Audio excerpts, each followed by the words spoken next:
what was happening in the editing room and behind the camera in the film industry, growing up Generation X, next on some Cereal for Dinner podcast. You'll be down for something later tonight. You don't even know.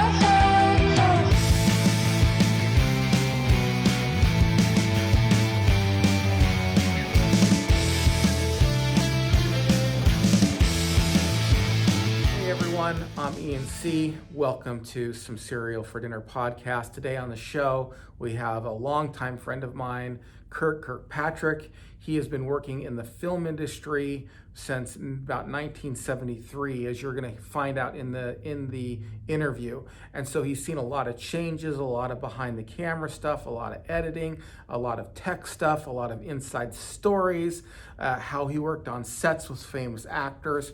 And even though he's quick to point out that he is a boomer, he's 71, he was working in the film industry during the whole Generation X growing up. So, I mean, you know, if you watch something on television, during that period, which I'm sure you have, especially if you're listening to this podcast, because that's what a lot of this podcast is about, he's probably worked on the show. And he's got a lot of really cool and interesting stories. So stick around for the interview. But before we get to that interview, please do me the favor of liking, commenting, subscribing, hit the bell notification, and share it on your favorite social media. And remember, we have this on two platforms. We have it on our video platform over on YouTube, and we also have it on our audio platform for if you're listening to this in the car and you're just listening to the podcast version of this. If you're on that version, please leave me a review and again, share it on your favorite social media. But if you are listening to audio only, you might want to take the time at some point to go over to YouTube, because we do have some video exclusive content that doesn't transfer over to audio only. So there's some stuff on there that you might like, you might be interested. If you're listening to the audio and you're interested in the audio, you'll definitely be interested in some of the extra video stuff that we have there as well. You know, again, like, comment, subscribe, share, all that cool stuff. If you want to go the one extra step further, and you like what we're doing here and you want to see improvements to the program, then I would really encourage you to take that one extra step and hit the link in the description box below to buy me a coffee.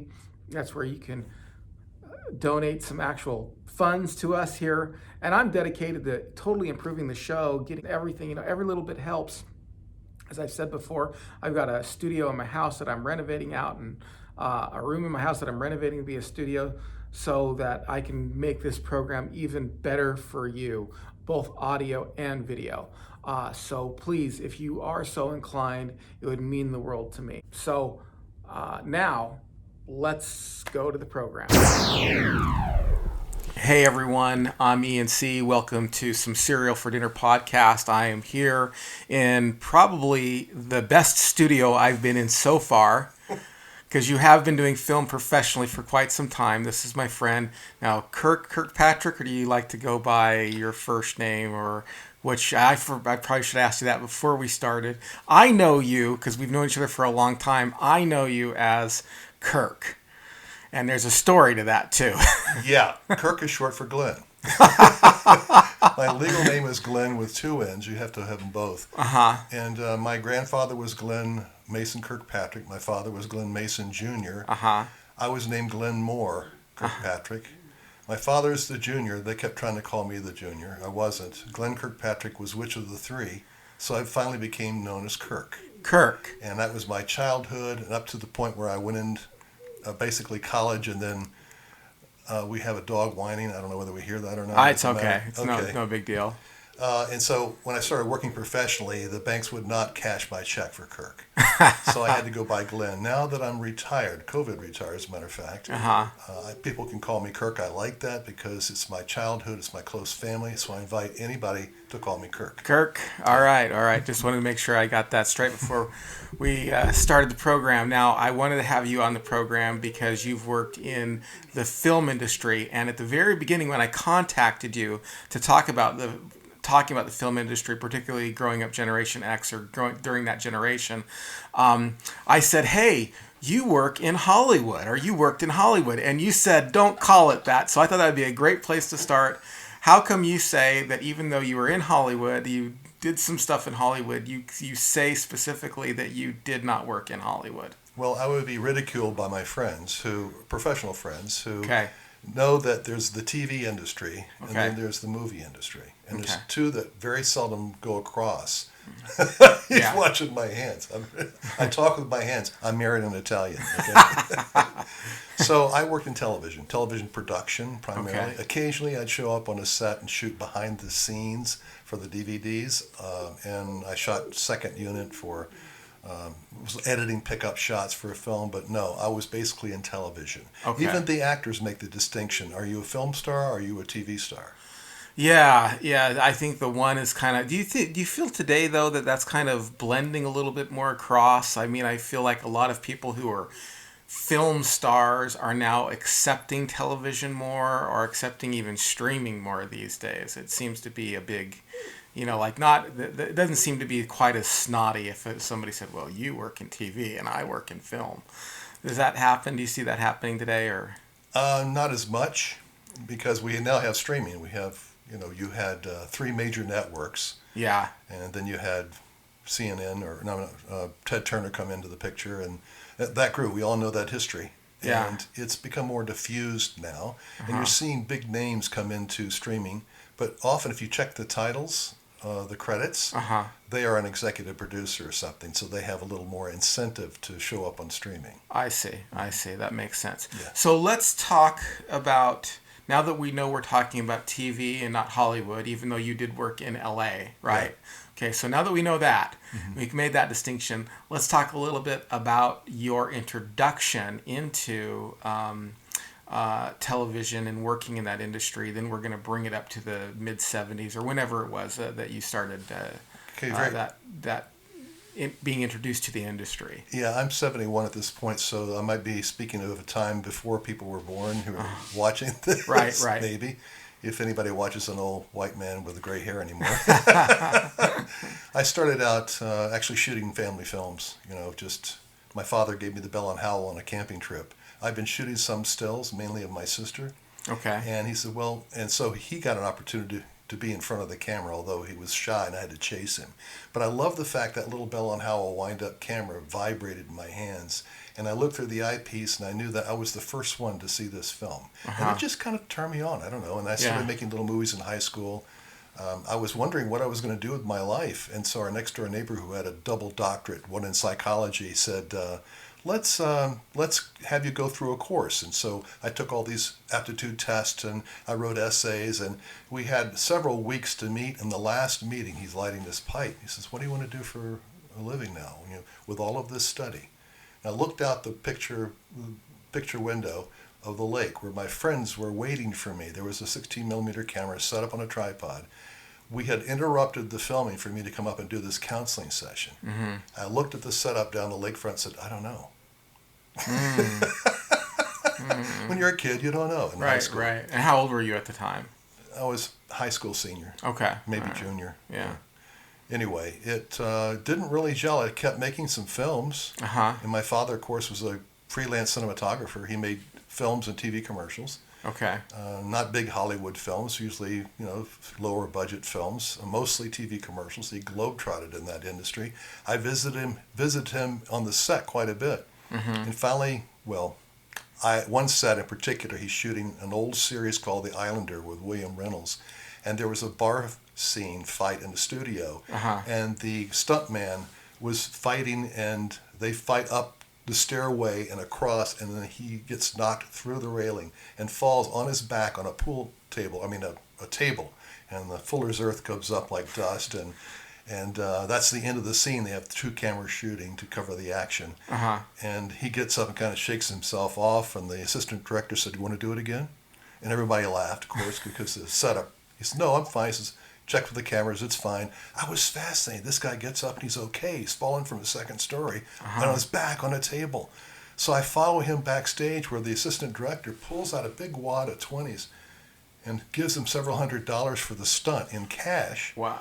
I thought, wow, just for that one fall. And I follow him to the door, and I watch him go out into the parking lot and get into an MG with two blondes stuffed into the MG with him. He drove off into the sunset. And I thought, I want to be a stuntman.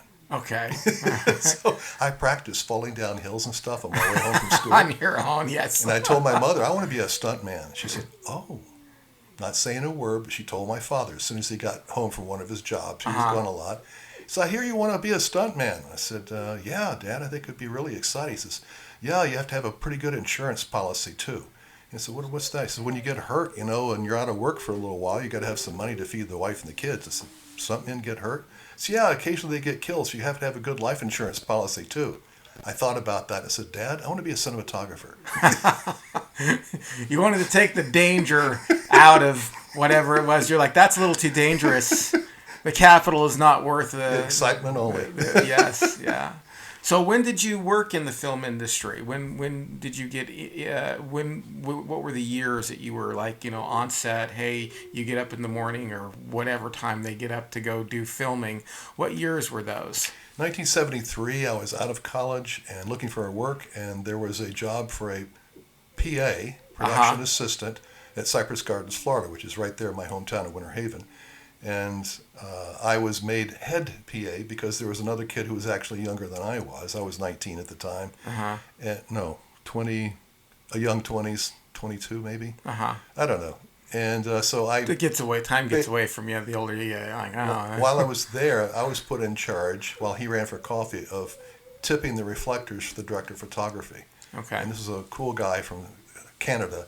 And he taught me a lot about filmmaking and lighting, which I'd seen from my father, and it just built more knowledge. Because my father would bring home 16 millimeter movies from commercials he had shot and put them up, and we would watch them projected. And sometimes he had them on a 40-minute reel, and we just watched commercial after commercial. And I would study how it was done and started picking up ideas about editing. One of my friends came to watch him, and we were stoned at the time. And about 30 minutes into the 40-minute reel, he came over to me, grabbed me by the shirt. He says, I want to buy. I'm so confused. I want to buy, but I don't know what I want to buy. So that's how I learned. Not always stoned. Right. That was years ago. Okay. All right. And now talk to me a little bit about 1973. That's really, you're an adult at that time, but at that time as well, that's right when, that's the year I was born. Oh my gosh. Okay. So that's cool.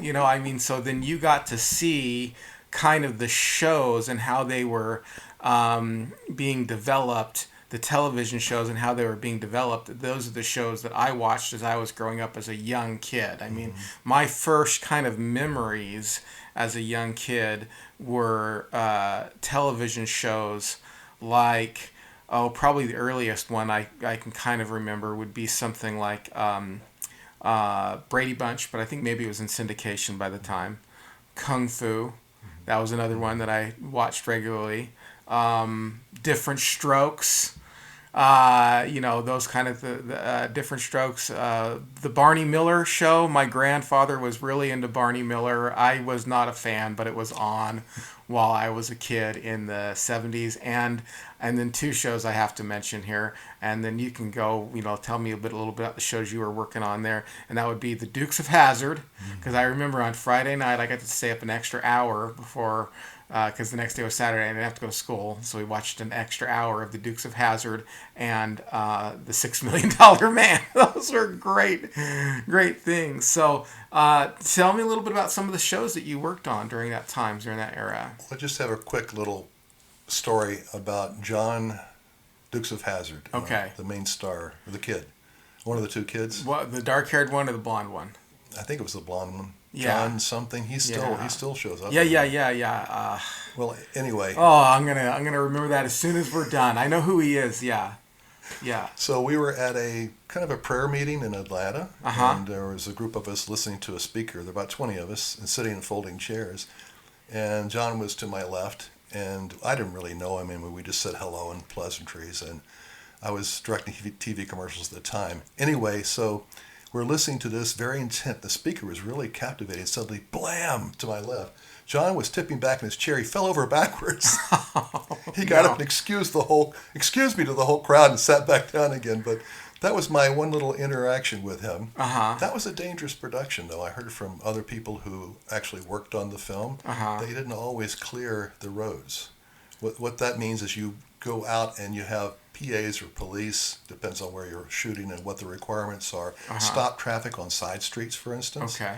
And they had not done that, and they're shooting from a camera car to the subject car, and they're running through intersections that hadn't been cleared. So one friend of mine quit because he said they had to make the production happen in a certain time to make air. Yeah, right. Not like a movie. You shoot till you're finished, then you edit, and then you release it. It's just, this is what you have to do. It's got to be done by a certain time. And right. Hey, it comes on Friday. You just can't put on 9. black and silence, It doesn't work.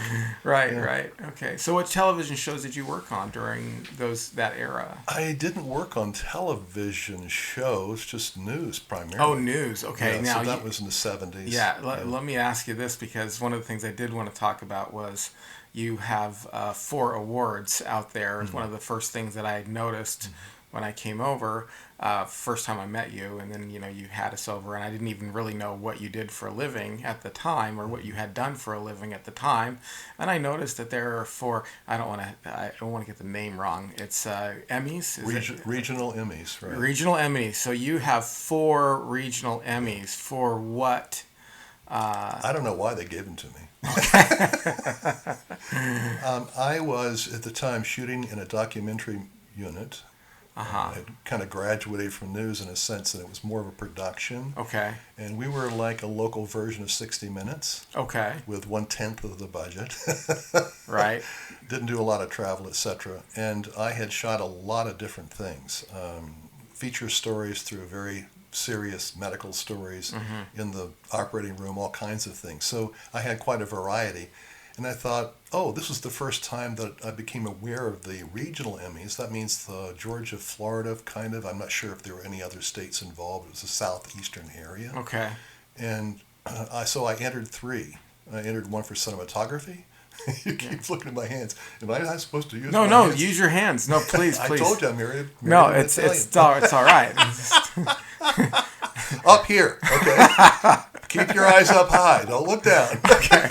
Don't look at your hands. That's offensive. We got cancel culture here.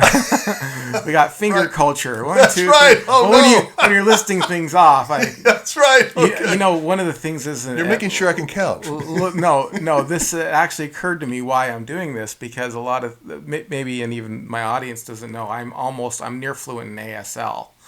American Sign Language. Oh. And so I'm drawn to hands when somebody starts signing. I'm drawn to hands.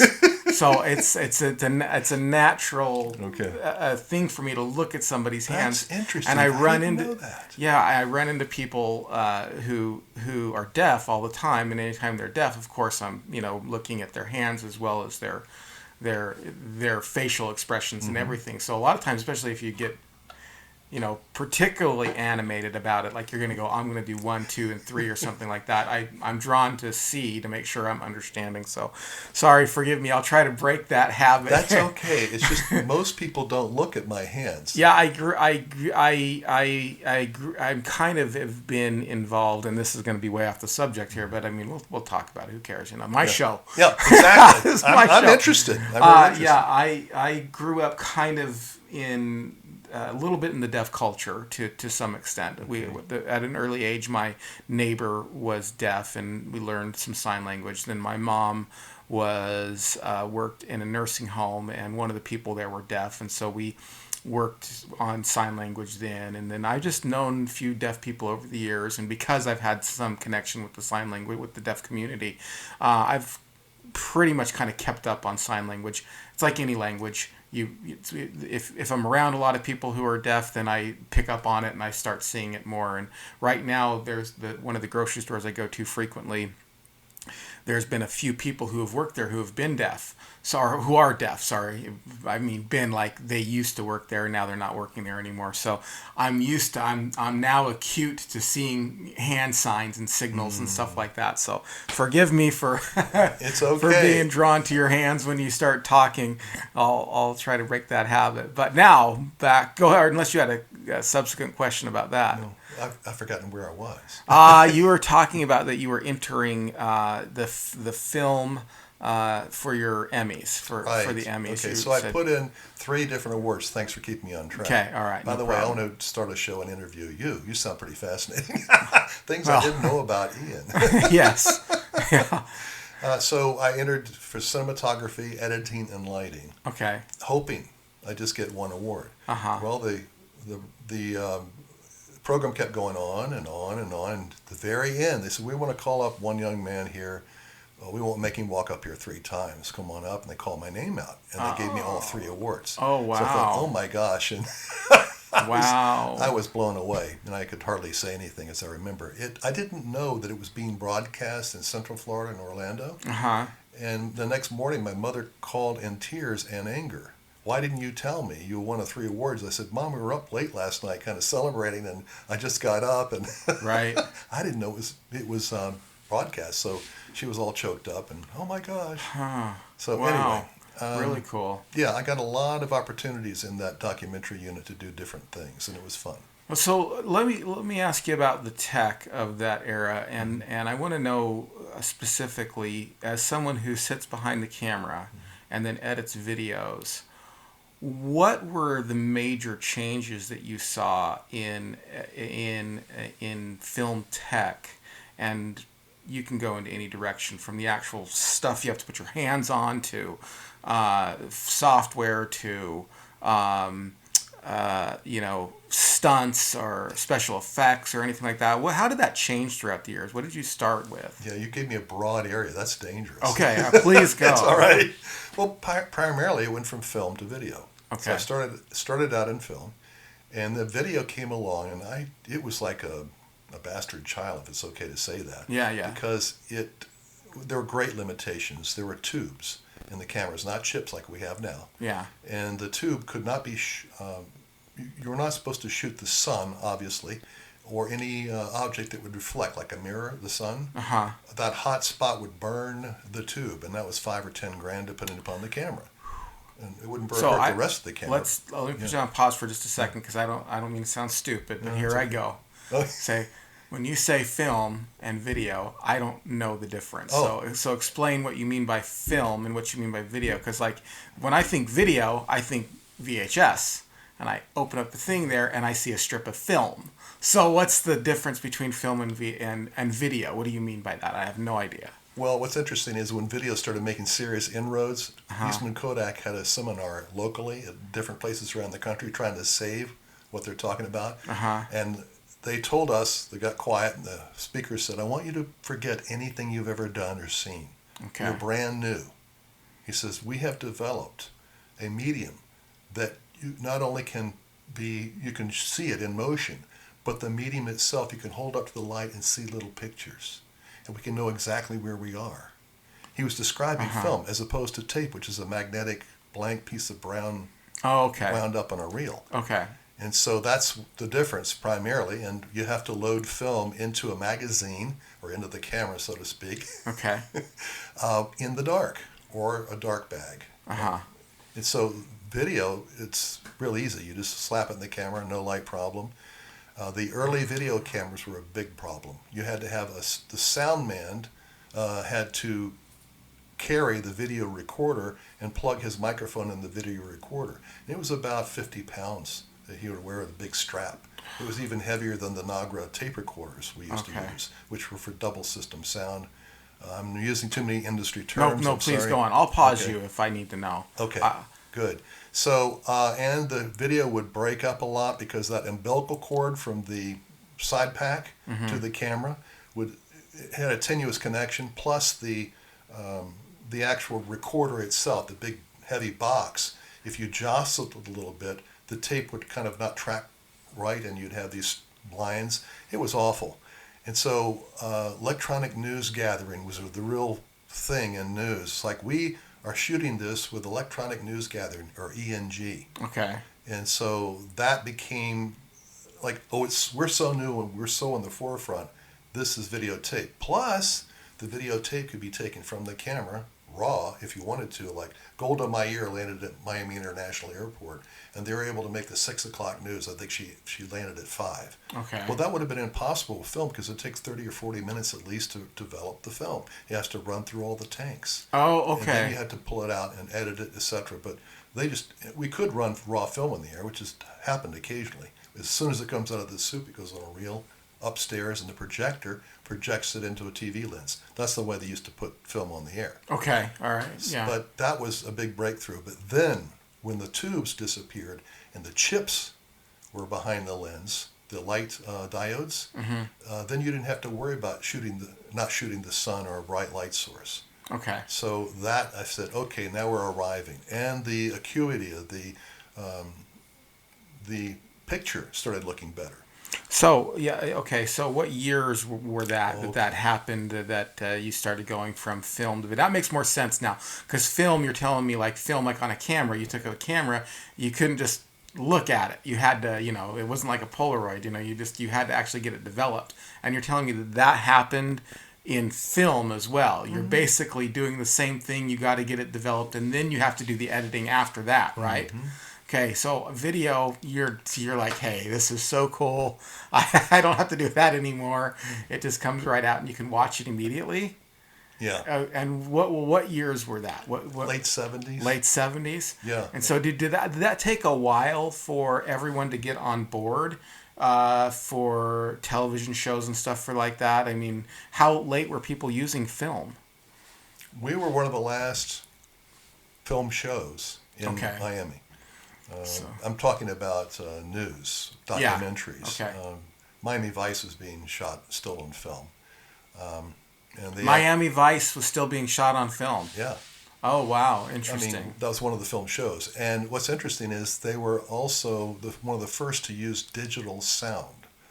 But the producers did not trust digital sound, because some of the people didn't know how to handle the equipment. Okay. And I'll get technical about volume levels and things like that they didn't understand. And so there were reports of these horrible things happening, losing the sound.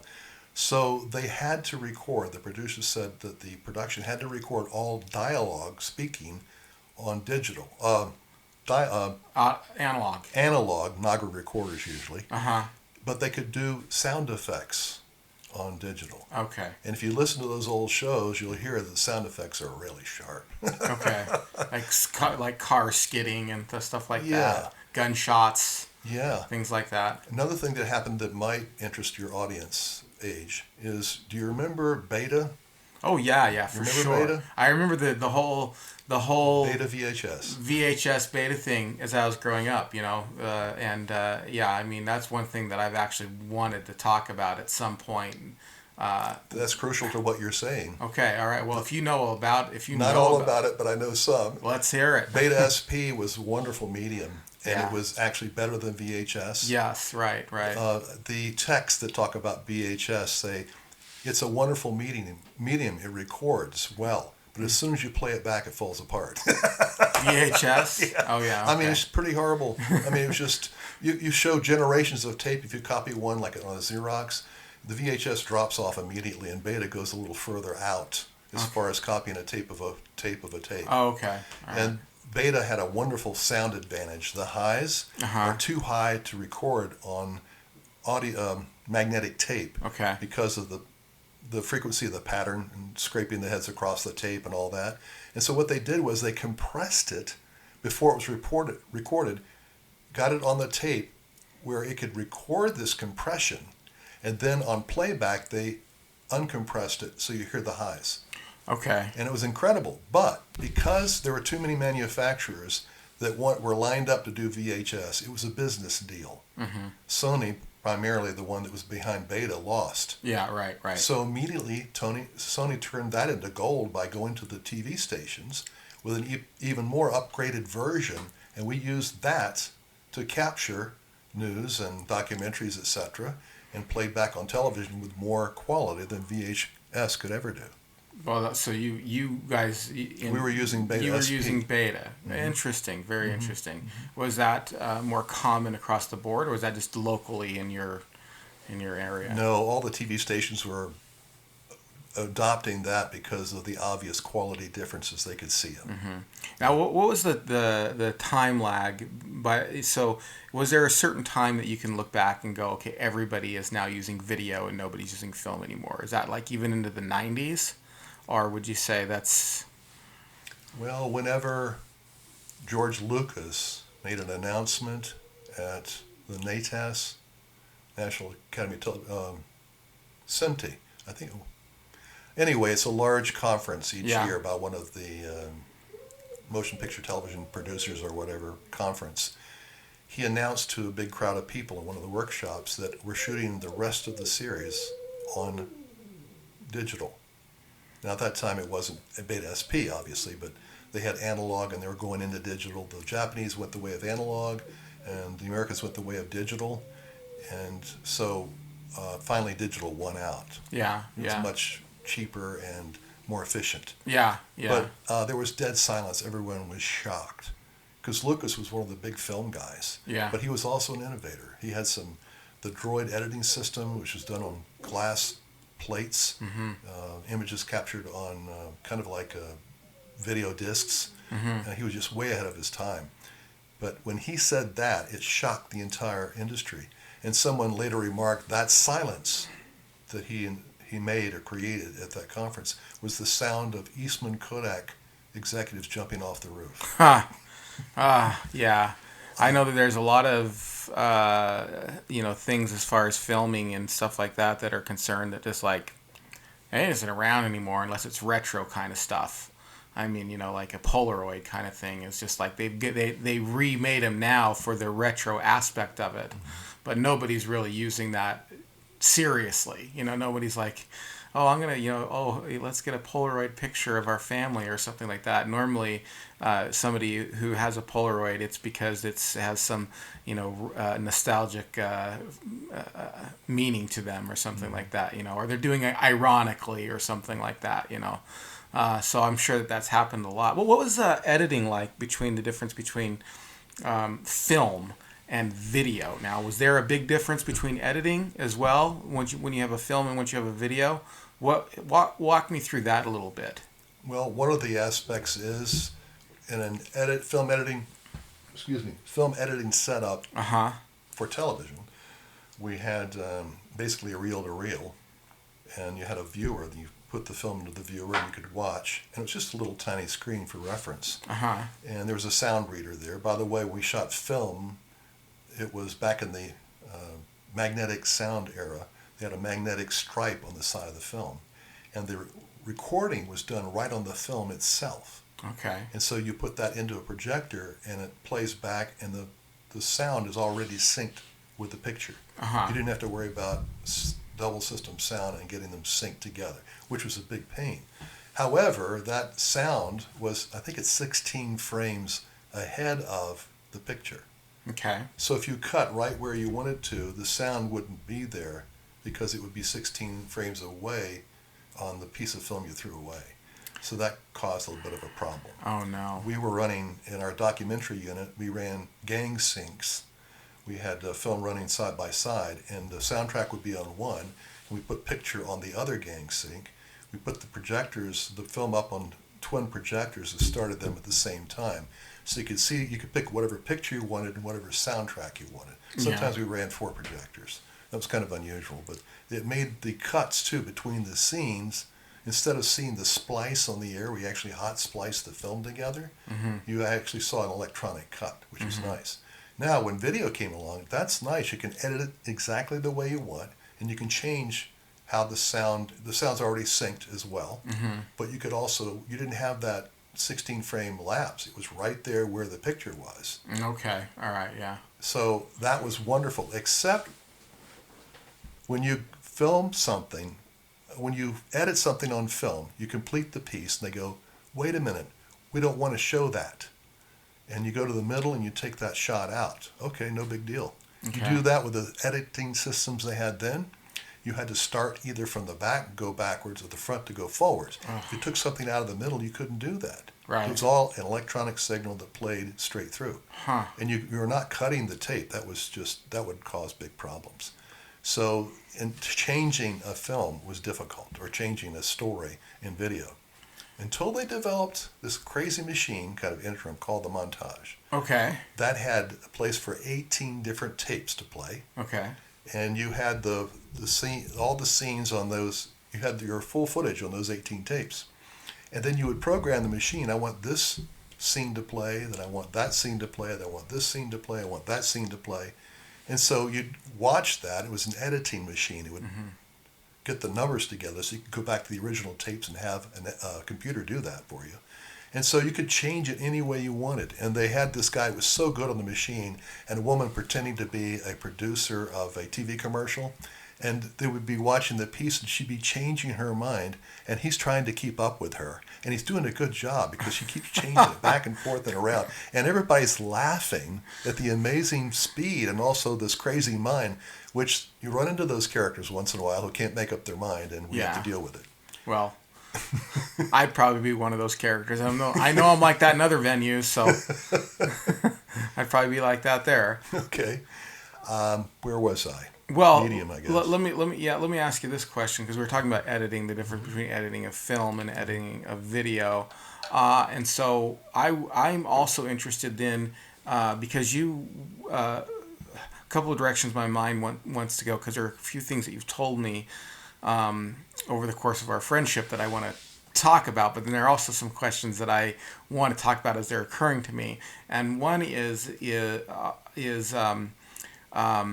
what was it like in the 90s? What was videoing like in the 90s as opposed to the 80s, as opposed to the 70s? Was there any innovations there? Were there any changes that happened? Of course, you said the digital, but that came late 90s. I don't know. Well, I know that let's say this, George Lucas filmed the prequels in the late 90s, early 2000s. So I know that there was major innovations there, but early 90s, was there too many different innovations? Mid 90s, did you find any innovations there? Was there any changes in the industry? Constantly, but it was one specification after another, but they were kind of in serial. They were developing different things. I did mention before, analog versus digital. Yeah. Well, in the 90s, I shot a film on one of the studio lots, Forgotten Which. It was one for a director's reel. Okay. And it was, I don't remember the title. Anyway, it was shot on analog digital. Okay. And there were these reels. The tape was about 2 inches wide, and the reels were big around, a foot and a half across at least, probably weighed 40 pounds apiece. And the tape operator had to heft these things around and string it up and thread it through the machines. And then if we wanted to go check something at the head of the machine, you had to run through it.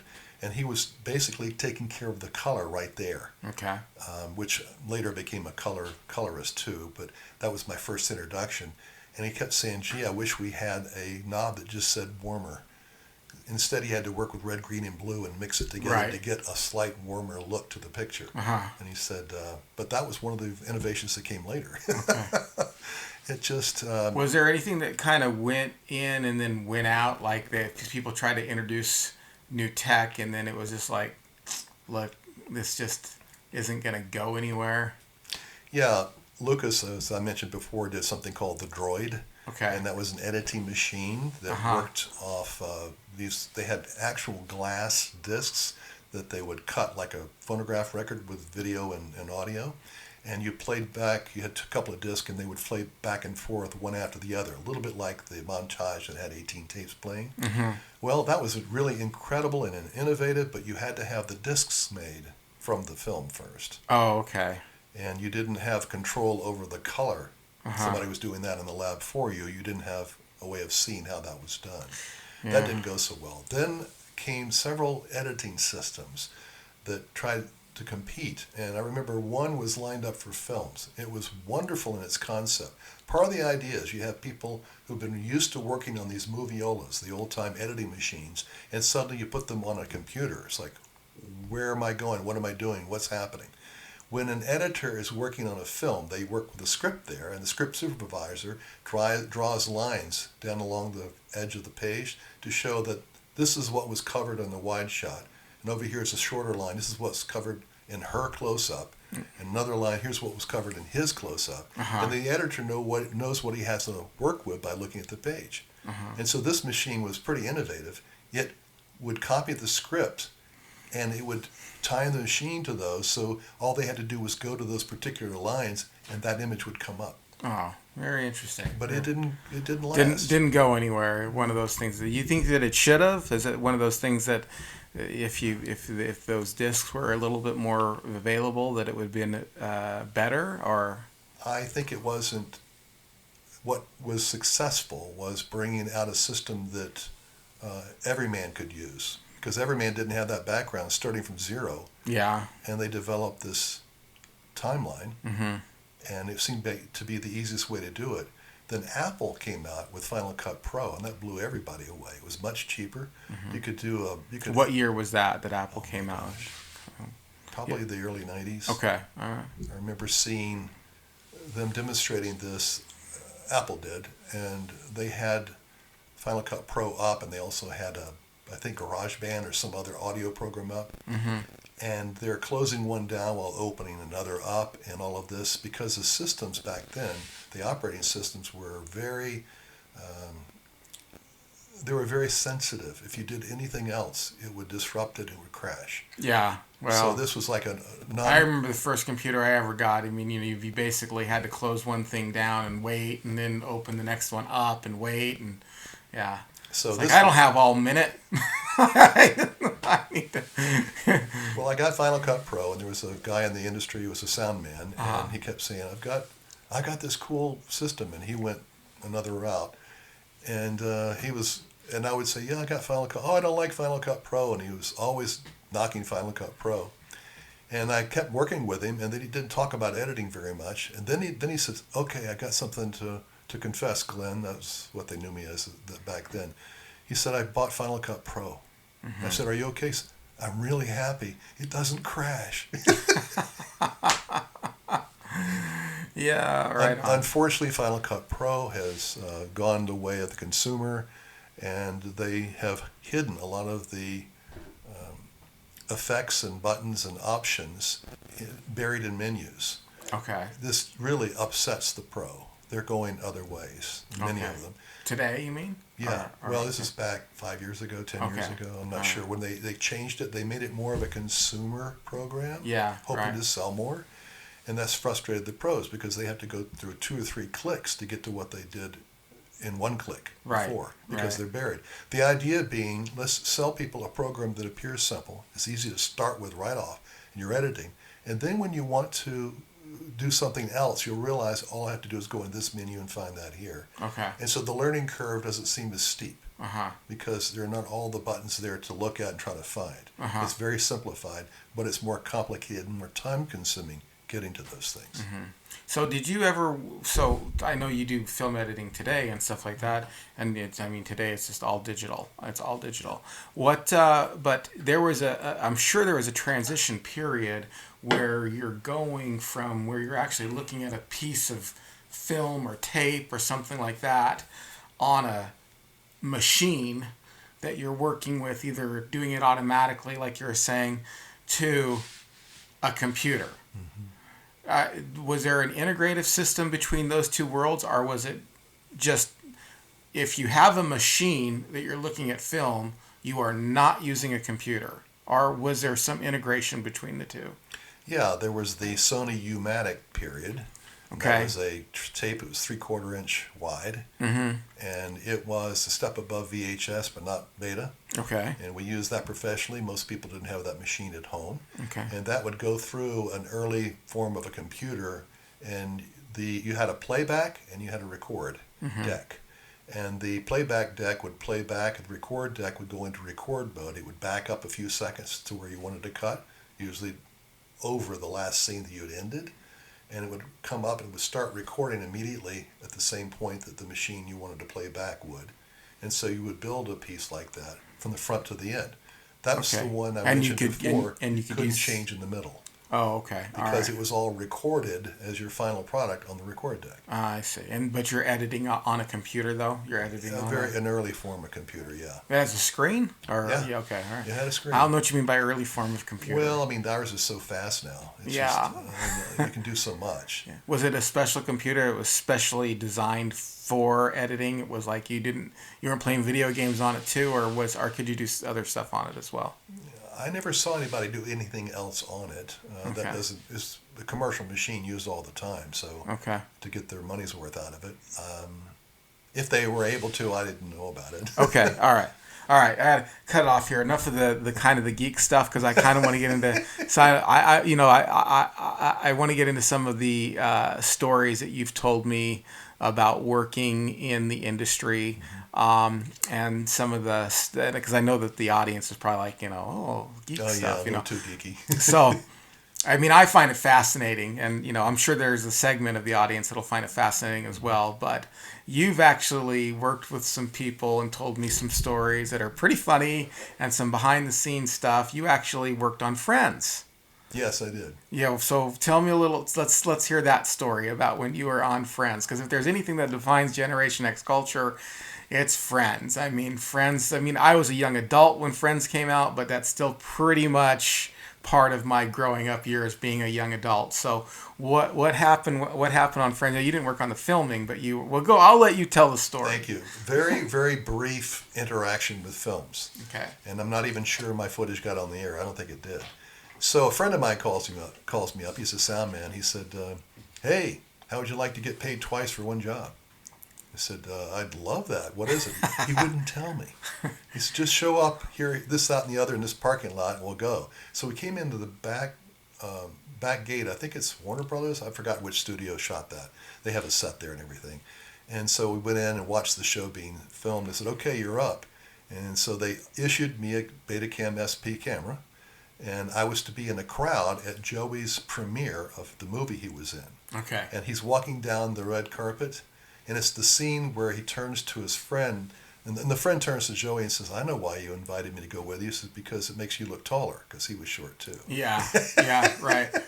Well, we're supposed to be the crowd outside, and I'm shooting the camera, one of the cameras in the crowd. And, of course, when they shoot the scene, sound man's running along with a boom pole overhead, and the crowd is going, they're not saying anything. They're not making any noise because that would upset the soundtrack. Right. They're just supposed to pretend they're making noise. Right. Pretend they're making noise. And so the scene's done. The actors leave the set. Sound man turns around and says, "Okay, now I need some crowd sounds." Okay. So everybody starts screaming and cheering. And it was very strange because I suddenly found myself thinking I was in church. I put my hands over my head and started speaking in tongues. Nobody else heard me, I don't think. But, if anybody's ever saved while watching Friends during that scene, all right, because somewhere in there is speaking in tongues and blessing them. Amen. Well, that's really cool. So I think you mentioned something about one of the films that you were on, or one of the television shows that were popular, and you said that they had the best backstage food. Oh, yeah. Tell me a little bit about that. What is that comedy? It was wrapped around it was a medical show. Oh, Scrubs? Yeah. Scrubs. They were so much fun, those guys. And the very stern doctor they didn't like. Yeah. What was... Dr. Cox in the show. I don't know his Dr. real Cox. name. Anyway, he shows up and he's sort of like that off camera. He's, "Okay, we're doing the interviews. All right, yeah, okay." And just like he was, I don't know if he was in character or not. He's kind of he almost plays the same character in every show, so I think he might carry that idea through. Now I understand. But they had fun on the set. They laughed a lot. I mean, it was a fun show to be in. They occupied an abandoned hospital in Burbank. Okay. And so we'd go outside once in a while and we'd shoot interviews with, that was behind the scenes kind of stuff I was doing. And the black actor who played, he was like working his way up to being an intern or something. I've forgotten. He was the surgeon. I know who he is. He's one of the two main characters on the show, and I forgot his Anyway. I forgot his name. That's What okay. company? I don't remember any of the names. I mean, we did a new show every day. It's like, Okay. I couldn't remember. Anyway, he did an interview with us, but he was playing with us. A lot of blue language. Then he'd excuse himself. Then he'd do some more blue language. And I don't know if the editors were able to cut around it and get what we wanted, because he was just having too much Yeah. fun, because he knew we couldn't do that. You knew you couldn't use it Right. because you're we were airing this on TV. right. Okay. All right. So we go, and there are 3 food tables. Oh. 3. There's a salad bar table, and there's, I don't know, beef Probably. and chicken, and there's fish and something. And I said, wow, this is incredible. You eat like this every day? He said, yeah, except Fridays. I said, what? Fridays are a big day. Oh, I wasn't there on Friday, Oh, but no. it was the most you lavish could only feast. imagine what they were like on what It was the like most on lavish feast I'd Friday. ever experienced on film sets or TV Yeah. shows or anything. They kept everybody happy. Yeah. Well, really cool. Yeah. That's really cool. So you have another story that you told me that I want you to talk a little bit about, Okay. because if there's one thing that kind of defined the 80s, it's Richard Simmons. Oh, yeah. And That guy's a hoot. yeah, you told me a He's story about amazing. him. He's just upbeat. I mean, Yeah. energy just falls off of him and spills over on you.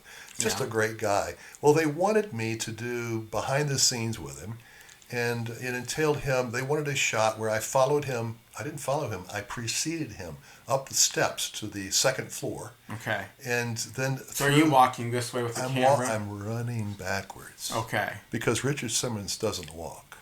He Okay. he may heel toe, but he usually runs. So I'm Uh-huh. running backwards, and I'm in my mid-40s at the time. Uh-huh. I'm running backwards up the stairs, and so they tell me what they want me to do, and he wants to go all the way to the back through all of the what would you call it? The cubby holes where all the desks are, except that they didn't have the panels that separated them. Uh-huh. It was just an area with a bunch of people working on typewriters and computers and editors or whatever. Yeah. And weave through this thing and get to the back, and then he's saying, "This is the crew," and then I was supposed to turn around and shoot a wide shot of what we just saw, or what Uh-huh. we've been through. Well, I said, this is going to be a lot of running backwards. I'm running blind. I told the producer, and he says, well, here. And he grabbed a PA, and he says, guide him through. And I turned to the producer. I said, you really want to trust this shot to a PA?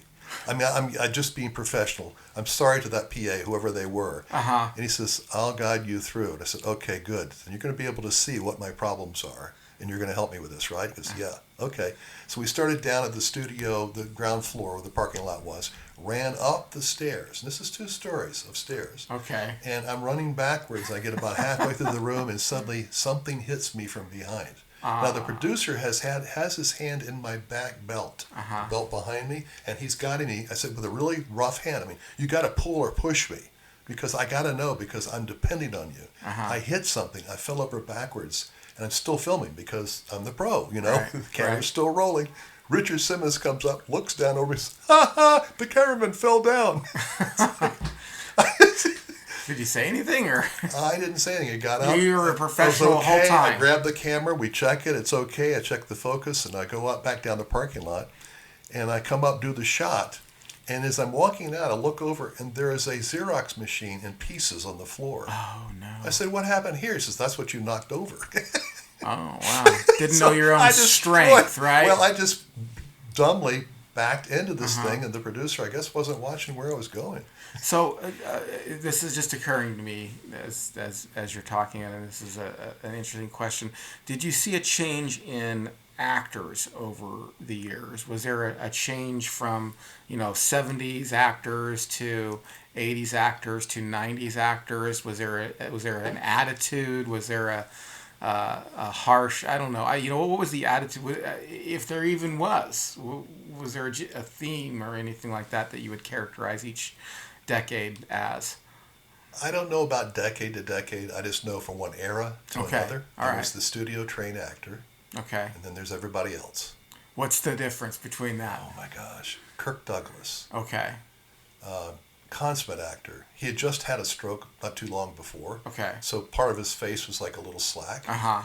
He came on, the set was just, we were in a penthouse hotel in Los Angeles somewhere. Big room with a grand piano and a view of LA, and we set this interview up with him, and he's supposed to be putting on a Dr. Seuss hat and reading Dr. Seuss for kids. It's some kind of a kid program. Okay. And he comes in and, hi, and he goes to each person. What's your name? Ian, pleasure to meet you. Next. And he made eye contact, and then he remembered your name. There were only about 8 of us or 10 of us in the room. Okay. But still, he sat down to do makeup. And he's talking a little bit with a makeup artist and making small talk. And just a really smooth, wonderful, warm human being. Okay. And he said, you mind if I look in the mirror? She said, no, because it's like checking her work. He looked, he says, oh, great. He said, except, honey, I don't have any eyebrows anymore. Could you help me out here? So she kind of used mascara pencil and just gave him, so that's good, thanks. He says, may look all right. He says, I can't talk that much, but I look all right, because his speech was slightly slurred. So he sat down in his chair, and I'm behind the camera waiting. He goes, oh, and when I introduced myself to him, and he asked, what's your name? I said, Glenn. He said, what do you do on the set? He said, I'm the cameraman. He grabbed my hand with the other hand, and he shook me very deliberately. He says, we have to be friends. You make me look good. So he sat down in his chair. He says, it's Glenn, right? I said, yeah. He said, now I may lean forward, or I may lean back. He said, is your focus okay? I said, yeah, I've already marked them. Thank you, sir. Oh, wow. Okay. Just real professional. Okay. And do you think that was a result of the overall era of that time, the boomer era, as opposed to Generation X, or do you think that? So do you think that maybe everything was more integrated rather than you have? I guess what I'm trying to say is, like, an actor like that who's considering what the makeup person's doing, who's considering what the film person, the person behind the camera is doing. His attitude's more generous in general, but do you think an actor of that era was more aware of the different pieces that go into making a movie, where maybe actors after aren't as aware? They don't care about they don't know really too much about what the cameraman has to deal with, or do you think his training, in other words, was like, okay, when you do makeup, they're going to be doing this, and when you do film, you're going to have to look for these things? Or actually, you're bringing up a good point, but I wouldn't consider that the area I would look at. I would look at instead the psychology of the actors. Okay. And the studio trained actors and the other. Studio trained actor could operate on a higher plane because they had more security. Basically, once you got into the studio system, you were a star. You were a star, and you continued. And so you could operate on a more professional plane. Okay. When you have independent production going on, actors come and go. Okay. And actors get a lot of rejection. Okay. Actors are constantly rejected, especially when it's come as catch can. You don't have a system. Right. Where this is your stable of actors on the studio. And so with all that rejection, you don't trust yourself when suddenly you become a star, where it clicks in a certain script and you are just right for that character and it's beautiful cinematography and all that comes together. Suddenly you're a star, and it's hard to believe because everybody told you, no, you're nothing, get out of here, we want next. And so there's this insecurity. I saw it happen so much, especially with the actors that were non-studio trained. Okay. That they were operating on a kind of basis of fear underneath it all. It wasn't always the case with everybody, but it was there quite a bit. And it manifested different ways. There's an actress that was playing a big Hollywood movie. If I mentioned the title and the actress, you know who it was, young. She was doing a behind-the-scenes interview with us, and it had been delayed 4 hours because of complications on the set. And she was tired, but she was very snide and treated the producer and started laughing at him because he had kind of a Woody Allen Nevish kind of thing to him. Right. I love the guy. We worked together quite a bit. But I was so disappointed because on screen she's a different person. Okay. But off camera, without being 40 feet high and 60 feet wide, she's a different person. And it just destroyed my whole impression of I liked that person, and especially some of her breakout film. She played a very vulnerable young girl, but she was not the same person off camera. She was just more rude in general. Yeah, rude, snide, just a big ego. Any non-studio trained actors are more that way, or Tend to be.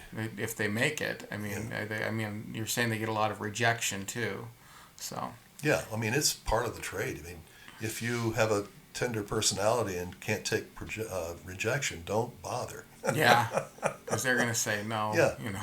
But also to fight that, people develop really big egos, and that can get kind of I could put see you that. off. Yeah, I could see that a person would have to either, there would have to be some type of psychological mechanism in place to be able to deal with that kind of rejection. One of them might be ego, just like, well, I'm just too good for this show anyway. And so then finally when they get a show, it's like, well, finally somebody recognizes how talented I am, and where's my coffee, and all this stuff. Is that those are the two? What do you mean by studio trained actors? Do we still have that today? Because I don't know too much No. about If that they weren't industry. working on a film, they were taking horseback riding lessons, fencing lessons, elocution, singing, whatever. They were being constantly trained. So whatever script came down the pipe, they go, let's get Kirk Douglas to work on this. He said, oh, yeah, I do some singing. Okay. Here's my range. And would that song work for him? I don't know. You have to know everything about this person's capabilities. Okay. And you have to train And that them. doesn't happen. That's not. They don't have what's Who's called going to do studio that? actors. There are no anymore. studios paying for that. When actors have downtime, Yeah. the actors have to do it on their own. Yeah. Okay. And that's tough. So, what other I got behind? one. Okay. All right. Good. Warren Beatty. Okay. Warren Beatty has quite the reputation. Oh, yes, of all kinds, I'm sure. All kinds. I was shooting not behind the scenes, what they call, oh my gosh. Anyway, the studio promotes a film by taking the actors on the road, and they appear on camera in front of, in major cities like Miami, Atlanta, not the major cities, but in local TV stations will come with their various programs and get in on the interview, and I set up my camera and light it, and the sound man and I record, and they come in, give us a roll of film, I put it in the camera, we shoot the roll of film of the actor and the local correspondent, and we give them the film, they take it back home, process it, and put it on the air. So it's called a junket. Okay. I finally remember the term. So Warren Beatty is doing a junket for Shampoo. Mm-hmm. And it's sort of an autobiographical film, if you know what I'm talking about, with Warren Beatty. He's jumping in and out of bed with a lot of different people in the film. Yeah, right. That's kind of his reputation.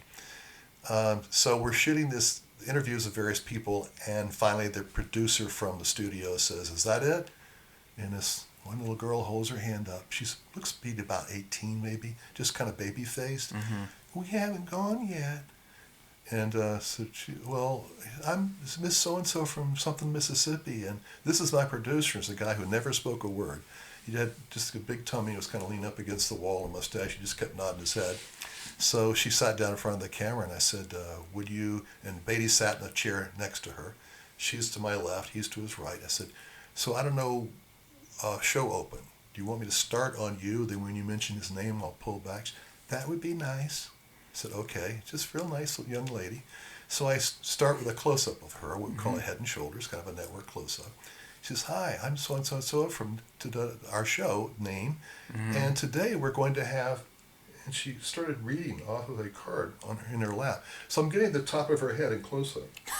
So I quickly pull back, and in those days, we didn't have electric zoom motors and all. We just had to just pull the barrel of the laser by hand. Yeah. So I have my other eye open, and I see Beatty over there looking down like, what in the heck's going on? Because she's like reading out of her lap. Yeah. And then he, out of a corner of his eye, he saw me zooming back with my hand. So he quickly straightened up, and just in time to be included in the frame. And she said, and then she kind of turns in her chair like this, moving her feet, and says, Mr. Beatty, in the movie Shampoo, you shot in Beverly Hills, which is one of the most expensive places in the world to shoot film. Why did you choose that?